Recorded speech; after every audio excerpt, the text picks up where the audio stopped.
So it's, it's like Kubrick month, I guess. Alamo Drafthouse is doing this thing. And look, this podcast is not sponsored by Alamo Drafthouse or anything, but I happen to be a fan. I happen to enjoy their establishments. And they're doing this thing for all of September of this year. They're showing Kubrick films. And I knew right away that this was something I had to check it out, because I've never seen, other than Eyes Wide Shut, I've never seen any of his films on the big screen. And while some of them I feel like aren't necessarily an experience for the big screen, like you could still enjoy them and get a lot of meaning out of them on a television, some of these films definitely need to be on the big screen. You need to have that experience. And so that's where I said, okay, I got to do this. So obviously 2001, had to see that. Got a chance to go to a screening and check that out. And the film, of course, looks just amazing. It looks immaculate. And on the big screen, some of the moments in the film they do have more of an impact. They are something you can't help but sit with and think through what the filmmakers are trying to do here, what the story is, what the meaning is. You've got this sequence where they're what are they, like the Neanderthals or whatever, the early man, right? And well, there's no dialogue, first of all. There's not a dynamic quality to it. Like the camera doesn't move. A lot of times the action on screen isn't very lively. It's pretty static, but you're just watching. You're really just an observer. There's not a lot of meaning to get until the monolith shows up. And that's when you start to understand, oh, okay, this is a kind of a higher being, a higher intelligence. There's some new entity that has entered the chat. You know what I'm saying? So now you can see where it's important to just have it on the big screen, because you get a sense of being almost alone with these creatures in this time and place. And the impact, it's jarring when that monolith shows up. And then, of course, the cut to space. And that even takes on a different quality because, look, I mean, it's a film about a man who takes a flight to the moon and then from there starts a mission going to Jupiter, right? Okay, so the first part where he's going to the moon, well, he's going to the space station, then he's going to the moon. None of that was possible and barely imagined in 1967, 68 when this film was being made. To be able to depict it on screen, like, how do we show something that we cannot possibly actually capture? We knew enough about the moon and space, and NASA did have its space program already going at that point throughout the 60s, but to be on the moon surface and then to be beyond that, that was something we didn't have experience with. So that's interesting to see it depicted on screen and then on a big screen. The way that it's so clean and so precise and flawless, really. And yet, looking at it now, I mean, you have a different context to watch the film now with so much that has changed in filmmaking and technology and all that. But to look at it and just say, how did they do this? I mean, how would they do it now? That's one question. But how did they do it back in the late 60s for this film with the technology and the methods that were available?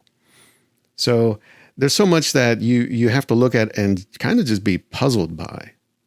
Like, besides the story, besides what's happening on screen, but like, how did they do this? And so there's even, it's funny. I listened to part of an interview with the comedian Louis C.K. And I don't know why, it just showed up in my YouTube thing. And it was him kind of going through the film and breaking down his questions about it from a technical standpoint, but also like the important parts of the film. And it's on the nose of like what is so kind of magical and mystical really about this film. Not only the mind of the people who made it, but the techniques and the technology that was available, and then what it has meant to the audience, right? And so to me, it's a film that I'm very familiar with. I've seen it many times over the years, but only on television. And to see it on the big screen, man, it really is just, it's a different experience. And so I'm glad I did it. Besides that, I mean, I went back and watched a couple of other films. I watched A Clockwork Orange, kind of revisit that. I haven't seen that in maybe 10 or more years. And it's not really controversial in my eyes because so much has come after that film over the years that I don't want to say it's mild, but it's not as explicit or graphic as I think most people maybe remember or imagine. Now, it certainly was in 1971 and for many years after, but, films that have come out since then, especially when you dip into like horror genre in terms of graphic violence or whatever, there are films that have really pushed the envelope much further than this. I think what Clockwork Orange did was it used those things to kind of get you to pay attention. But of course it had, and it's based on the novel, of course, but it had a much deeper intent with the idea of conditioned responses to violence and how governments or institutions might try to control that or shape that. And how does that really work? Is it actually possible to rehabilitate somebody who just is a violent a criminal? And to whose benefit in the end? All those kind of deeper meanings. I mean, we're following Alex and his wild story, his young life, but the backdrop of it all is the state and the prison system and how they treat a person like this. That's my take on it. And so it's interesting to just go back and watch that, maybe with a little more context, a little more life behind me.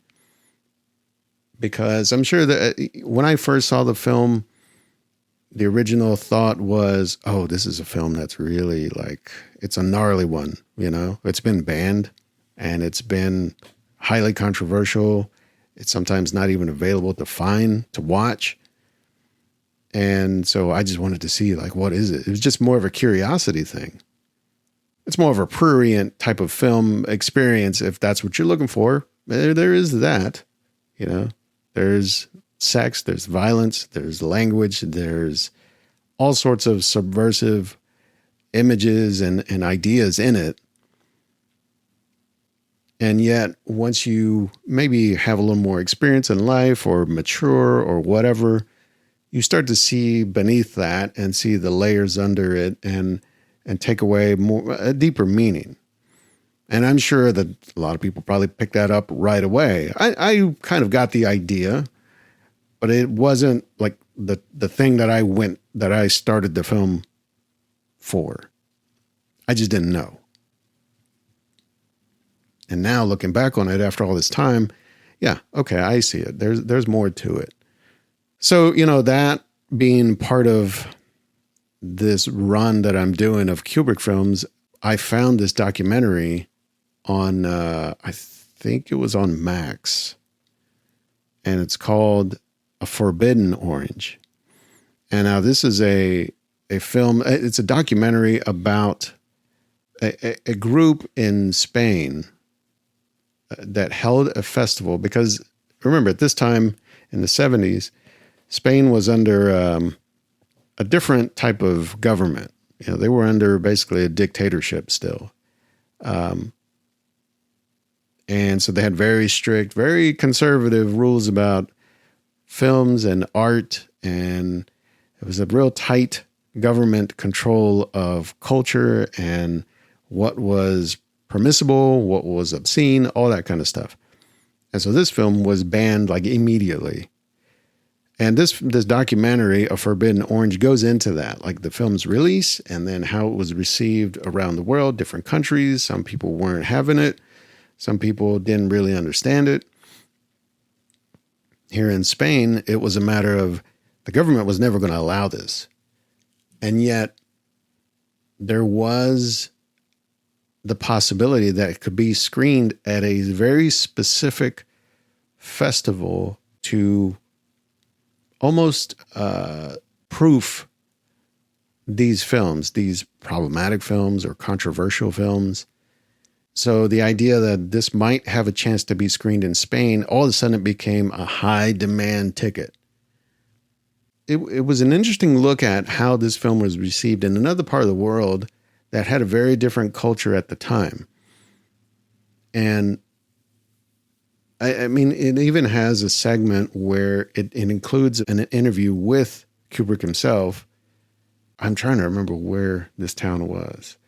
It was called the Valladolid Festival, and this was like 1975. So it wasn't the year that the film was released, which was 1971, but this was a few years later.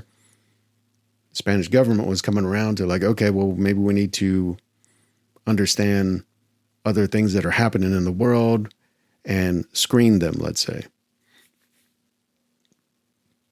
So this was an opportunity to do that, but of course, because it was such a, I don't know, it was a curiosity, but it was also kind of a coveted thing, like this thing that may only happen one time. And so young people who were maybe more interested in this type of, let's say, content, this type of art, they were just fighting tooth and nail to get to it. But once they did, of course, look, I mean, the idea of withholding something or banning something or censoring, you only make the demand for it go up. Because human curiosity, it just works that way. It's like, oh, you tell me I can't see that. Well, now I want to see it even more. And so this, it had an interesting effect. I mean, the documentary goes into that.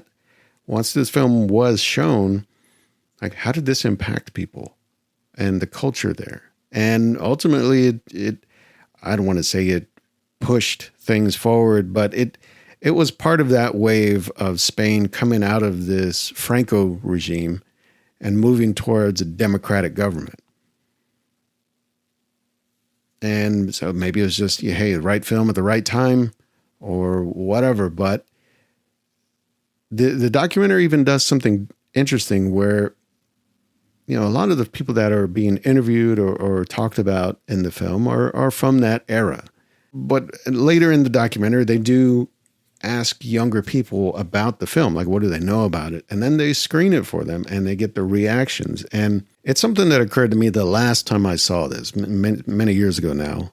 But could they make a film like this today? And I really don't think so. I mean, it certainly wouldn't be made by, a major film studio at this point. It would have to be some fringe or independent effort, to get something like this off the ground. But then also, like, how would this affect people, young people today, let's say? People who kind of grew up during that era in the 70s or even in the 80s. It was a different time. And things were seen differently. Some things were accepted that aren't accepted today. And some things are accepted today that weren't back then, right? So things have changed. Times change, people change, all that. So how would this kind of film be received by people who have none of that history, none of that background, and come to this really cold, really clean? And it's interesting to watch some of those reactions where some people just couldn't hang with it. Or some people found it even funny. Look, it does have some comedy in it. It's really dark, really dry wit that it plays with, but it does have some humor. But of course, it is a very serious kind of film.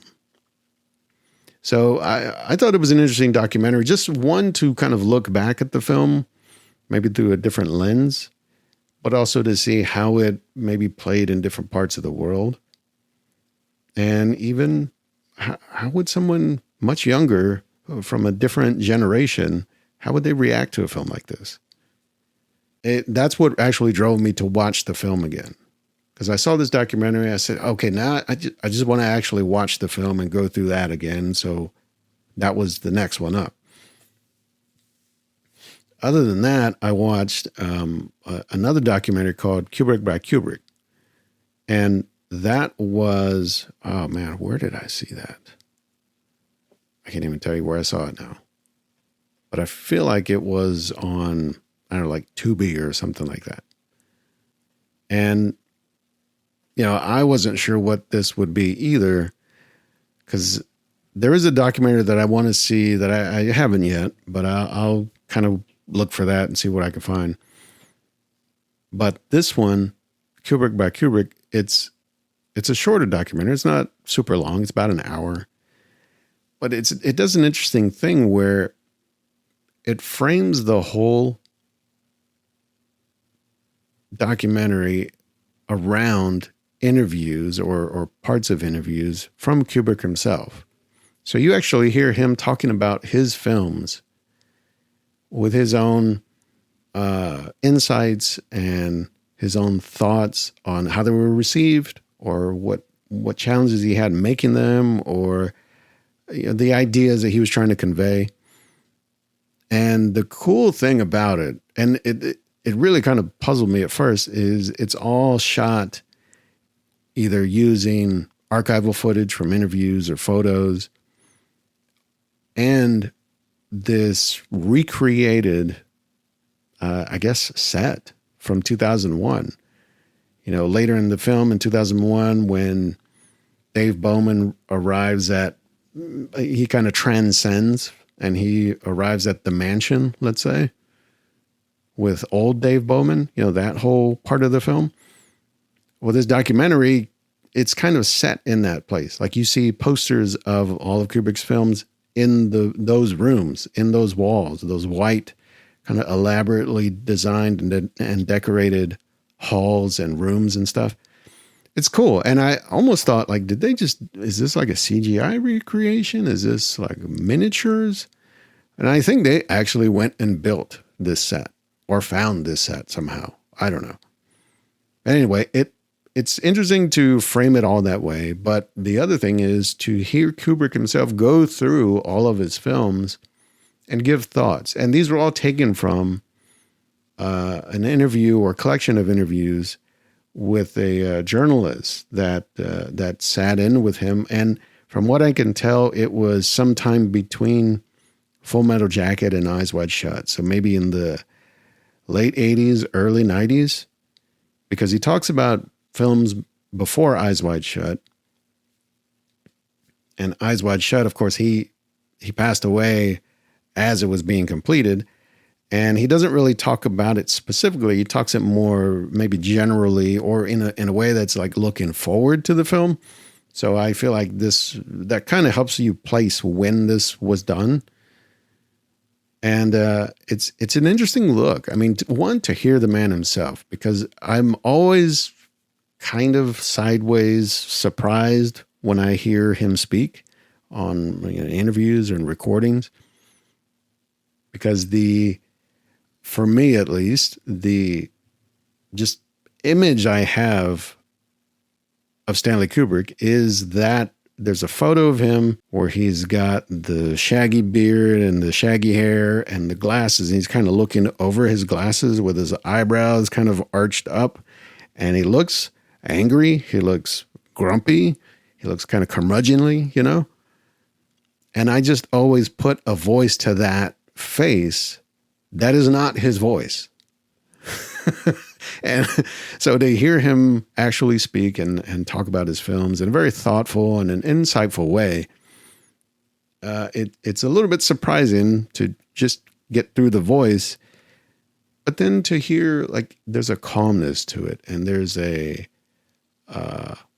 a pensiveness to it that sometimes I forget, like, this is the person who made these films that are sometimes disturbing, sometimes challenging, a lot of times very mature and R-rated. And here's someone who doesn't kind of perpetrate that myth in person.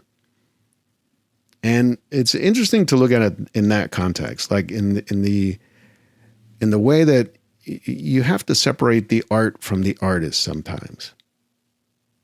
And sometimes you have to do that because the artist is just an asshole or a scumbag.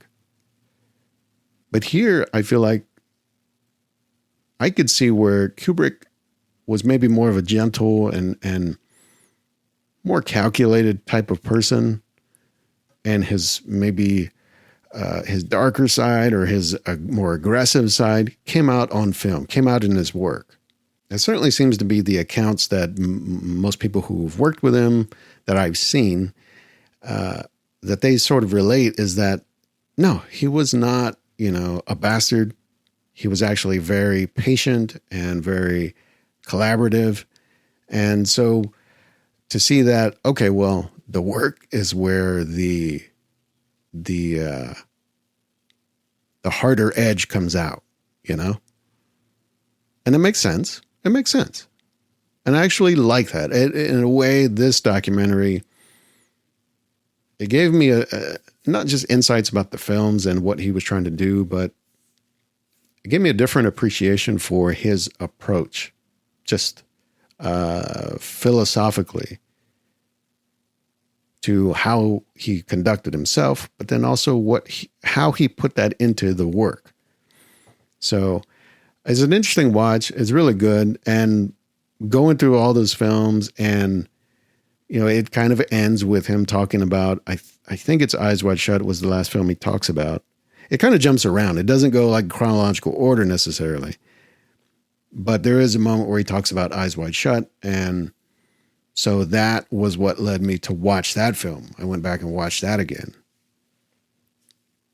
And, I was talking to somebody the other day, actually it was a guest from a previous episode from the Houston Latino Film Festival. I was talking to Pedro, and he said, there's some of these films, you got to see them on the big screen. And I said, well, Eyes Wide Shut, I just feel like, not because it's like, super sexualized or just very much more explicit. I mean, it's not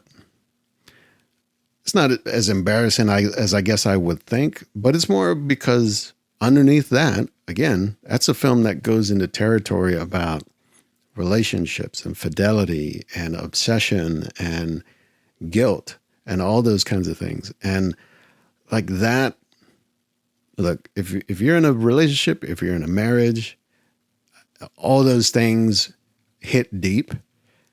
And if you've ever had issues with that or trouble with that or whatever, if you ever, those things have ever crossed your mind or you've had to confront in some way, that film, it really hits you on a much deeper level. It's not like, oh, I just feel awkward because there's a lot of naked people on the screen or I'm sitting in a room full of other people. It's weird. No, it's more than that. It's like, man, I feel like, do people know what I've had to deal with or what I felt and how this film is kind of hitting me there? And maybe they've had to deal with it. Maybe people, it's like, it's one of those, it's a very personal kind of intimate experience watching that film. If you really take it for everything that it's trying to say. So that's one that I figured, okay, I did see it on the big screen when it came out, and I didn't quite grasp it in the ways that I do now. Like it was more like, oh, let's see what's going to happen. It's going to be really raunchy, kind of crazy film. It's not that at all. It's actually much more haunting than I remember. Watching it now, like it does give me a lot more to think about and a lot more to honestly kind of be afraid of.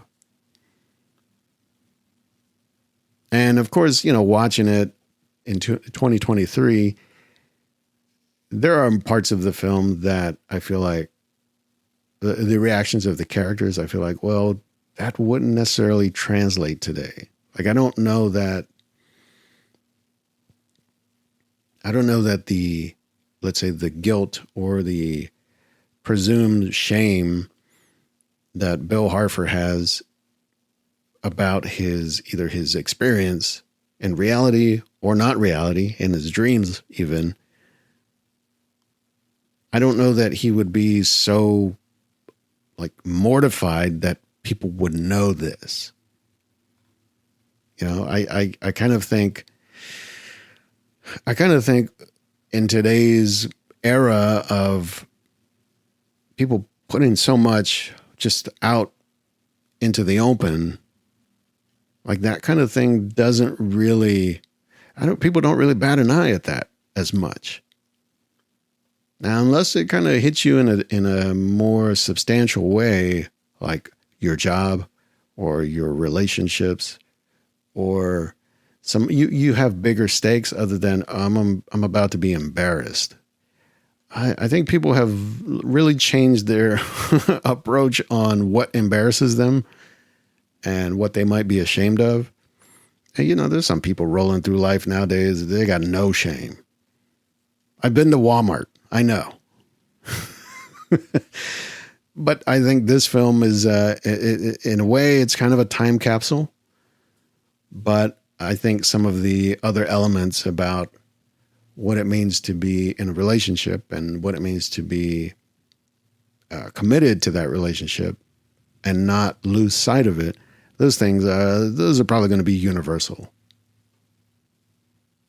So I think it's interesting to watch that film through different eyes, let's say later in life, and maybe have a different appreciation for it. It is, like, honestly, it's up to the top of my list of Kubrick films, just because it really does strike a very deep nerve.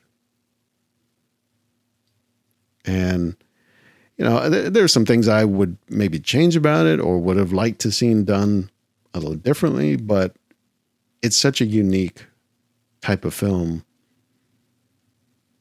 Everything from the way it's shot to the casting of it. I mean, the stunt casting is just wild of Tom Cruise and Nicole Kidman. I mean, this was like the power couple in the 90s. And of course, now, no longer a thing. And yet, to see Tom Cruise, who is still like top of the box office. I mean, this was really, he was riding that wave. And now, you know, it's a little different to look at this film almost 25 years later and think, here's a man who's made a career out of doing wild shit on screen, like stunts and action. But here in the 90s, this film, something like Magnolia even, where he was really going to a different place, a place where he could do these deep, dramatic, very personal roles. And I don't know. I don't know what the change, what happened there. Maybe this film was the one that was like, I can't do that. That is putting too much on the line, like personally. Somehow hanging off a building is less scary, I guess. I don't know. I have no idea. One thing I did find, I was just looking like, oh yeah, was there any like interviews or whatever? I found this podcast, which I don't know is still going, because I think the last episode was like 2 years ago now, but it was a podcast all about actors who have met Tom Cruise. And 2 of the episodes are with Vinessa Shaw, who plays Domino, who, it's one scene in the film, and it's kind of a low-key, scary-ass scene for a multitude of reasons, but ultimately, like, what happens to that character, it's kind of scary to think how that could have gone. Anyway, the podcast itself is with her as a guest, and they're talking about the filmmaking experience, working with Kubrick, working with Tom Cruise. But it was interesting to hear them kind of break down the film in a way that is removed a little bit from the era, from the time, like 1999. But to hear some people maybe come to the film fresh, without expectations of what Kubrick has done, but then also to just appreciate it from an acting point of view and a filmmaking point of view, that was interesting. But this film, I mean, I had someone ask me recently, it was a few episodes ago when the Oppenheimer episode came out. Someone asked me if like Nolan was like my Mount Rushmore of directors. And I had to think about that for a second. My answer in the moment was, well, top 10. Let's say top 10. But Kubrick is one of those, for as few films as he did in his career. I think he did, 13 films, like features. I think just pound for pound, the hit ratio was much higher here. Like in terms of success and in terms of execution. Now, that's not to say Christopher Nolan is not on the same track, because I think almost all of his films I'm down with. They are 100% quality. But the interesting question for me is, will those films hold up over time? And I just don't know. Something like Memento, I feel like is a worthwhile film, and it still works today. Part of it is because of the gimmick of going backwards, but even the subtext of the film about a man dealing with loss and dealing with guilt. That's something that that's like all of Nolan's films in a way. But Kubrick here is a director who deals with a different type of story, different types of themes, and in totally different ways. I mean, a man who goes from making 2001 to A Clockwork Orange to Barry Lyndon, which I got to see that one in its entirety, to The Shining, to Full Metal Jacket, to Eyes Wide Shut. Like, he's all over the place in terms of times, in terms of settings, in terms of characters. And the reason I brought up that other podcast, Meeting Tom Cruise, I think, was because there was a theory in there. I don't remember who said it. I don't even know if they originated it, but I like it. I get it. Is that Kubrick is a filmmaker, an artist who was fascinated with machines and when those machines break. And you could look at all of those films I just named, and there's elements of that throughout all of them. The way a system works, the way a family functions, the way a machine, like an actual literal, like a computer, malfunctions, right? Like that theme kind of runs throughout a lot of films. And so that's an interesting way to do that, is to focus on one, let's say, type of story, but set it in all these different ways, these different genres, these different times. And for me, that means that's just a much more versatile approach. And not to say like someone like Nolan doesn't do that, because he also does things where you go to the Prestige, but then you go to Batman, but then you go to Oppenheimer, and all the ones in between, Interstellar, Tenet. I mean, these films, Inception, of course, they're dealing with similar things, but they're still in this slightly science fiction, slightly fantastic world. I mean, the only one that I think really, I think stands out as like not truly a Nolan film, because it was a remake, and I think it was early in his career, is Insomnia. But even then, you could see like there's, at the center of that film is a man dealing with guilt. So, I don't know. Christopher Nolan, Mount Rushmore? Maybe. I'm not sure yet. We just need a little more time on that. Plus, come on, got to see what else he's going to do. With Stanley Kubrick, I mean, we have kind of closed the book in terms of we're never getting another Kubrick film. We got AI, which was probably the closest we'll ever get. But even that, I mean, you can tell like that's not the way Kubrick would have done that. Maybe it's the same story, but the execution was very much a different filmmaker. So anyway, that's kind of a recap of some Kubrick stuff lately. Next week's my birthday, so I'm just going to chill. And we'll see you around. Go watch something new.